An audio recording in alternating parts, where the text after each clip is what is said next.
O Rat Pack não era apenas um grupo de amigos, era a realeza não coroada dos Estados Unidos da América. Quando Frank Sinatra, Dean Martin e Sammy Davis Jr.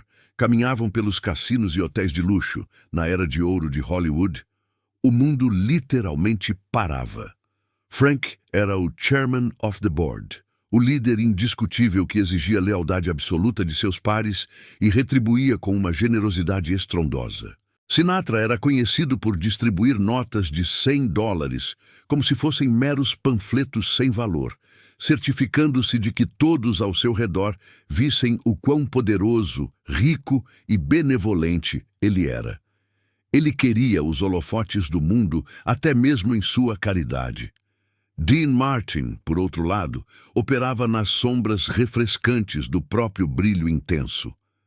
O rei do cool parecia não se importar com absolutamente nada além de seu copo de uísque, seu cigarro perfeitamente aceso e a próxima piada da noite. Ele fugia das festas suntuosas de Frank, ia dormir cedo e passava ao público a imagem de um homem deliciosamente egoísta em sua própria e impenetrável indiferença. Mas essa fachada polida escondia um dos segredos mais bem guardados da história de Hollywood. O verdadeiro Dean Martin era um enigma profundo que até mesmo Sinatra, com toda a sua percepção, lutava para decifrar. E foi em uma noite fria, longe dos flashes dos fotógrafos e do glamour estrondoso do hotel, que a máscara de Dino caiu, não para o grande público, mas para o próprio Frank.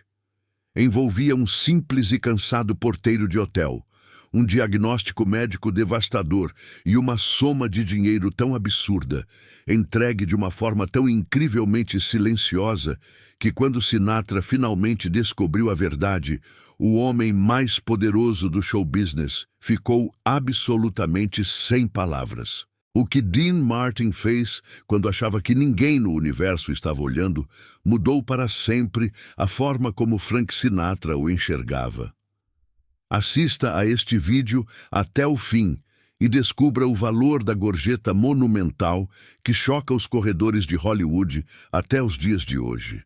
Para compreender a magnitude absoluta desta história, é crucial mergulhar na dinâmica psicológica que movia os dois maiores astros de sua época. Frank Sinatra era uma força da natureza incontrolável, um buraco negro de carisma, ego e talento que sugava toda a luz, atenção e oxigênio de qualquer ambiente em que decidisse entrar. Ele não apenas queria ser o chefe de tudo e de todos. Ele precisava, de forma quase patológica, que todos soubessem que ele era o dono da situação. Sua generosidade era genuinamente lendária e ele salvou muitas pessoas da ruína financeira. Mas essa caridade frequentemente vinha com pesados cordões atados, uma exibição teatral e calculada de poder absoluto. Se você fosse um mero garçom e trouxesse a bebida de Frank exatamente com a quantidade certa de gelo que ele preferia, ele poderia amassar uma nota novinha de $100 e enfiá-la brutalmente no bolso do seu colete, garantindo através de olhares que a mesa inteira testemunhasse o ato de realeza. Era a caridade como um grande espetáculo público, a benevolência utilizada como uma ferramenta afiada de intimidação e controle sobre os mortais ao seu redor. Dean Martin, em violento contraste, era o oceano calmo e profundo. Ele não competia com Frank Sinatra porque, na mente incrivelmente relaxada de Dino, simplesmente não havia corrida nenhuma acontecendo. Enquanto Sinatra passava madrugadas em claro, orquestrando festas épicas, exigindo a companhia de dezenas de pessoas e moldando o mundo à sua vontade impetuosa, Dean frequentemente inventava desculpas esfumaçadas para escapar furtivamente pela porta dos fundos da cozinha, preferindo infinitamente a companhia silenciosa de um filme de faroeste na televisão do seu quarto e, curiosamente, um copo de leite gelado antes de dormir. A imprensa da época o pintava como um hedonista crônico e desligado do mundo. Um homem escorregadio que flutuava pela vida sem amarras emocionais ou preocupações profundas com o próximo. Mas essa era apenas a sua armadura forjada a frio. O cenário exato dessa revelação monumental não foi o palco iluminado e barulhento do The Sands em Las Vegas, mas sim os bastidores luxuosos e muitas vezes emocionalmente cruéis da cidade de Los Angeles, mais especificamente na imponente entrada de um dos hotéis mais exclusivos e caros de Beverly Hills. Este local servia como um quartel-general não oficial e palácio de descanso para o Rat Pack, quando estavam na costa oeste. Na porta rotatória de cristal desse verdadeiro castelo de excessos e vaidades, estava um homem trabalhador que, para os propósitos desta história, chamaremos de Charlie. Charlie não era jovem, não era minimamente glamouroso e certamente não tinha uma conta bancária poupuda. Ele era um imigrante de meia-idade, com o rosto profundamente vincado por décadas de trabalho duro e mal remunerado, cujo ganha-pão consistia em abrir pesadas portas de carros importados que custavam muito mais do que ele ganharia em 3 vidas inteiras de labor, sorrir subservientemente sob a chuva torrencial e carregar montanhas de bagagens repletas de vestidos de alta costura e ternos italianos. Para a vasta maioria dos hóspedes milionários, astros de cinema e magnatas do petróleo, Charlie era apenas uma parte invisível da mobília do hotel, um fantasma de uniforme surrado com reluzentes botões de latão. Mas para o núcleo duro do Rat Pack, ele era uma constante reconfortante. Frank Sinatra adorava Charlie porque Charlie sabia exatamente, perfeitamente, como saudá-lo ao sair do carro. Boa noite, Sr. Sinatra, o grande chefe finalmente chegou.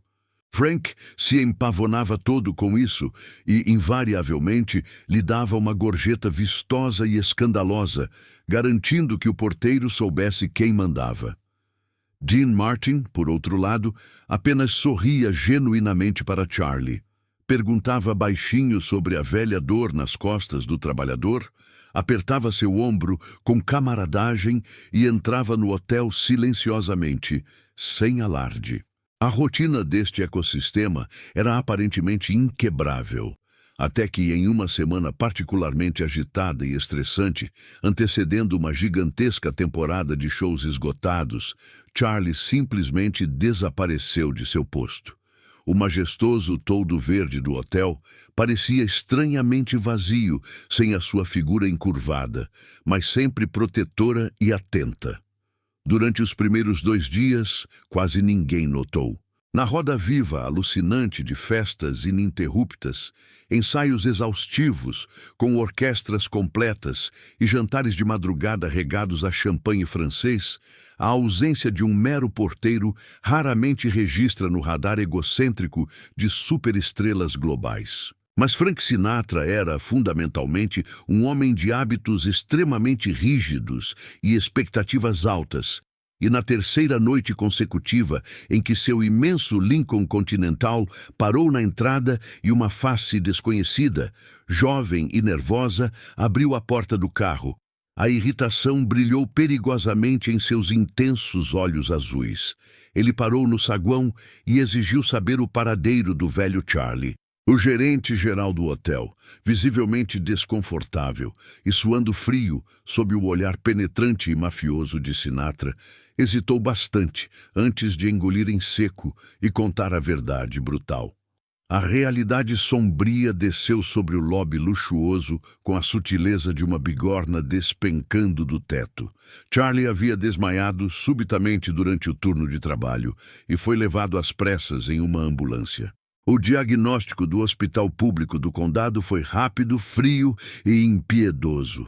Um problema cardíaco severo e progressivo, exigindo uma cirurgia imediata, incrivelmente complexa e de altíssimo risco, seguida de meses intermináveis de recuperação em uma cama.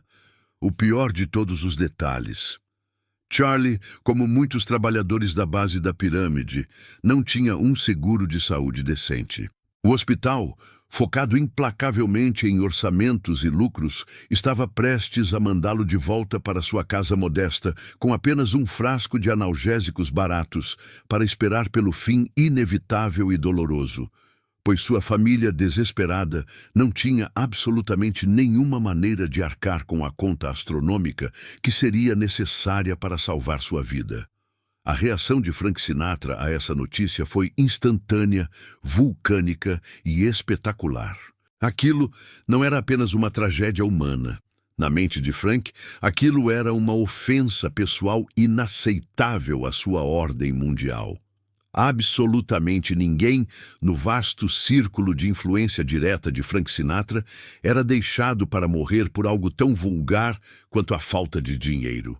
A mente ágil de Frank imediatamente começou a arquitetar um plano grandioso e público. Ele faria algumas ligações ameaçadoras, destruiria a carreira de alguns administradores de hospital, talvez até organizasse rapidamente um show beneficente colossal no salão de baile principal do hotel, chamando toda a imprensa. Ele já conseguia visualizar nitidamente as manchetes heróicas nos jornais do dia seguinte. O grande Sinatra salva a vida de trabalhador humilde. Era exatamente o tipo de papel messiânico que ele mais amava interpretar perante o mundo. O padrinho implacável que esmaga inimigos, porém infinitamente misericordioso e protetor com os fracos. Com um estalar de dedos agressivo, ele ordenou que seu temido assistente pessoal e guarda-costas, Gilly Rizzo, arrancasse o telefone das mãos do recepcionista assustado e ligasse para a alta administração do Hospital do Condado naquele exato e glorioso segundo. Frank exigiu falar diretamente com o diretor executivo do local. Com um inseparável charuto apertado entre os dentes e uma postura imperial, Frank gritou no bocal do telefone com a autoridade de um general em guerra, ordenando sem margem para recusa que o administrador preparasse imediatamente a melhor e mais moderna suíte cirúrgica disponível para Charlie, contratassem o cardiologista mais renomado e caro do estado da Califórnia de jatinho se fosse preciso, e enviassem a conta gigantesca e detalhada diretamente para o escritório central da Sinatra Enterprises. Frank estava com a caneta de ouro na mão, pronto para assinar um cheque de dezenas de milhares de dólares e saborear a profunda e lacrimosa gratidão da família de Charlie, ajoelhada em seu camarim no dia seguinte. Mas o que se desenrolou no outro lado da linha telefônica fez o rosto sempre confiante de Frank Sinatra congelar em uma máscara de choque puro. O saguão do hotel ficou em um silêncio sepulcral enquanto Frank ouvia a resposta. A coragem imperial e a fúria pareciam esvaziar rapidamente de sua postura, dando lugar a uma confusão genuína. Ele tirou lentamente o charuto da boca, os olhos semicerrados. Como assim o assunto já está totalmente resolvido? Frank rosnou, a voz caindo para um tom perigosamente baixo e áspero. O diretor do hospital, gaguejando diante da fúria latente e perigosa do cantor mais famoso do mundo, explicou de forma meticulosa a situação real. A cirurgia de alto risco de Charlie já estava agendada e confirmada para as primeiras horas da manhã seguinte. Uma equipe com os melhores especialistas do país havia sido montada e estava de prontidão. E a fatura colossal, que ultrapassava facilmente o valor de uma bela casa confortável na América daquela época, já havia sido quitada, integralmente, sem descontos, através de maletas de dinheiro vivo e transferências bancárias limpas e imediatas. E não era apenas a conta médica do hospital que estava zerada.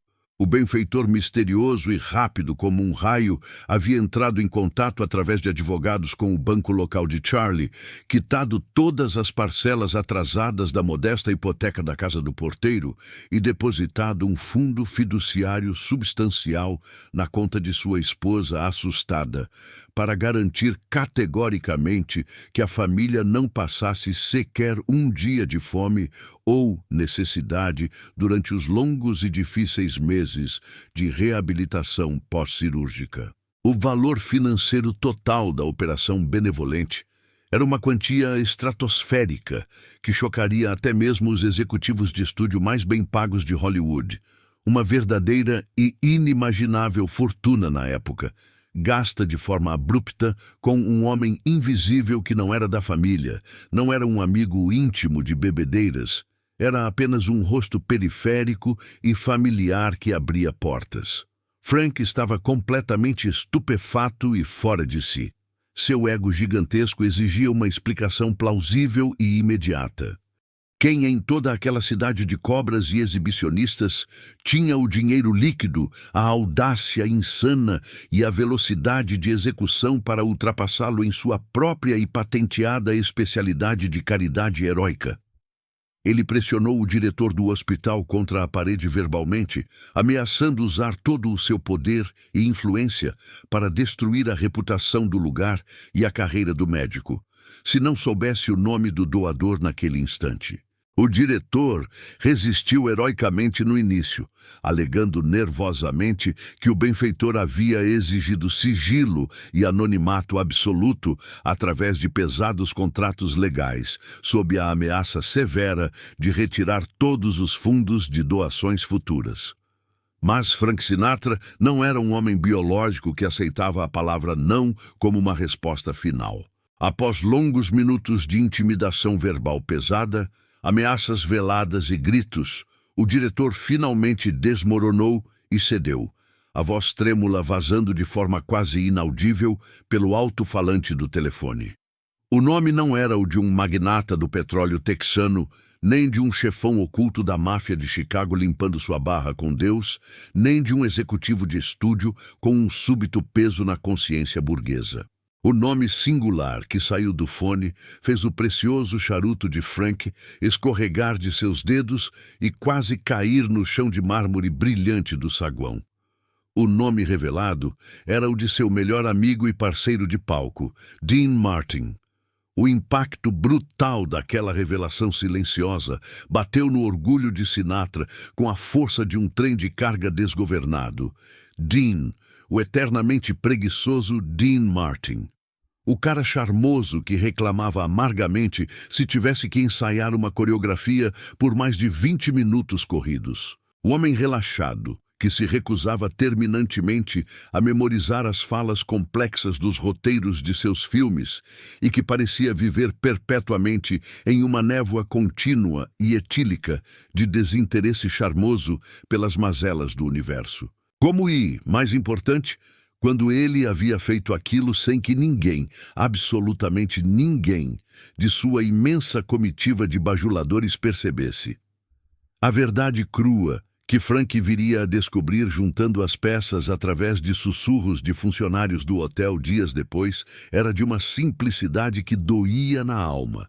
2 dias antes, em uma manhã ensolarada, Dean estava saindo sozinho, carregando seus próprios tacos de golfe. Ele havia notado instantaneamente o porteiro substituto nervoso na porta, fez uma única e incrivelmente discreta pergunta ao gerente sobre o paradeiro de Charlie e recebeu a mesma notícia médica devastadora sobre a falta de dinheiro e a sentença de morte.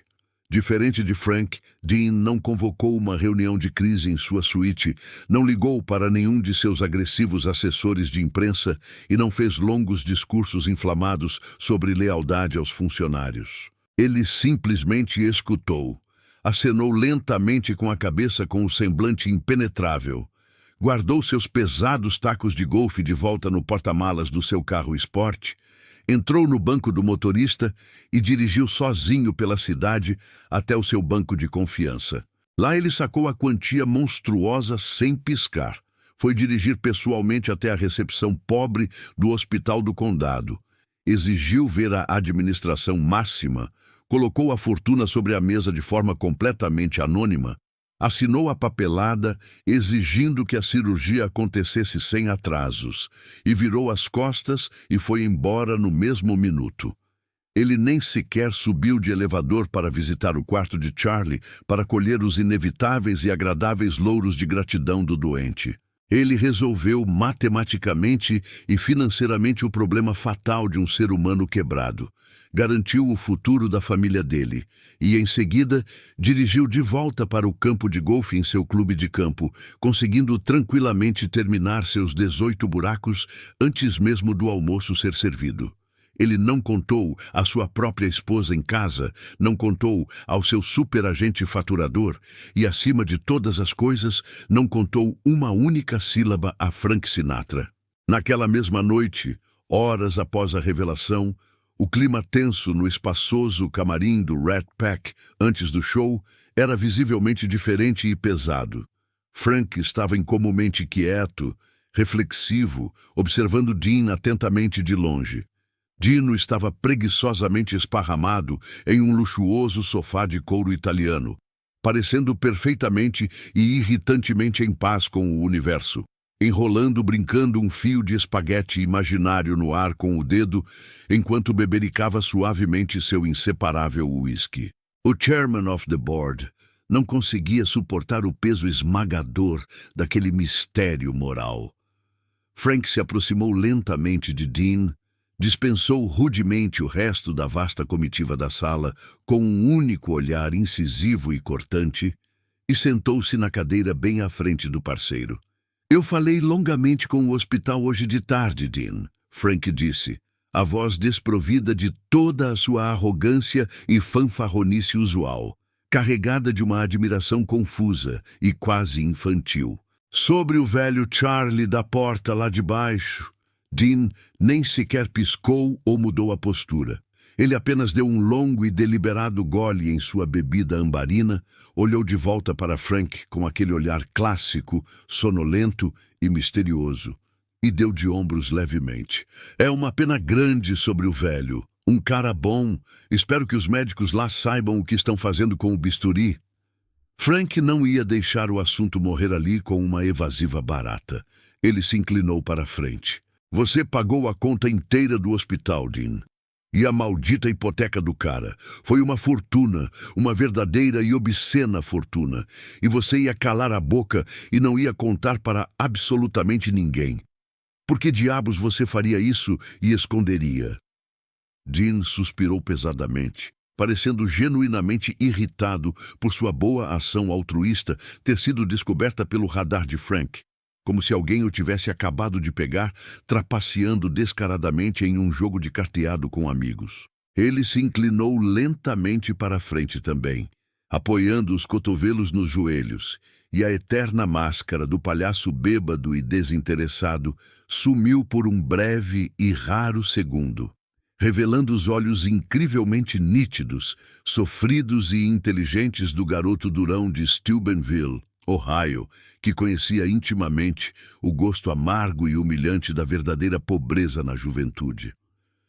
"Sabe, Frank", Dean disse suavemente, a voz rouca e grave, cortando o pesado silêncio da sala, de forma absoluta. "O velho Charlie lá embaixo sempre sorria de verdade para mim. Mesmo nas noites em que estava chovendo canivetes, fazendo frio e ele estava com os sapatos furados e os pés encharcados. O mundo real aí fora já é um lugar duro e desgraçado o suficiente, Pali. Se você descobre que tem o poder absoluto de consertar o mundo quebrado de um cara trabalhador e faz um barulho imenso sobre isso para todo mundo ouvir, você não está mais fazendo a caridade por ele. Você está fazendo exclusivamente por você e pelo seu próprio ego inflado. E honestamente, Frank, eu estava com muita preguiça de dar uma festa beneficente e vestir um smoking apertado." E com essa declaração devastadora e simples, Dean Martin se levantou, ajeitou metodicamente o colarinho e a gravata borboleta no espelho e caminhou tranquilamente em direção às coxias do palco para brilhar, deixando o homem mais poderoso, reverenciado e temido de todo o mundo do entretenimento sentado sozinho e em silêncio no escuro do camarim, refletindo profundamente sobre a natureza de suas próprias falhas e vaidades. Frank Sinatra percebeu dolorosamente naquela noite exata que ele poderia ser o grande chefe da máfia musical. Ele poderia ser o líder supremo que todos obedeciam, mas Dean Martin era, em sua alma, essencialmente intocável e superior. O valor astronômico daquela gorjeta salvadora de vidas foi chocante pelas altas cifras em dólares, sem dúvida. Mas foi o absoluto, implacável e silencioso desapego moral de Dean Martin que tornou o ato uma lenda imortal nos corredores de Hollywood. Ele não comprou a vida humilde de Charlie para exibir como um troféu. Ele simplesmente a devolveu sem jamais exigir o recibo de gratidão. E essa, para quem vivia no topo do mundo das ilusões, é a verdadeira, pura e definitiva definição do que significa ser eternamente cool.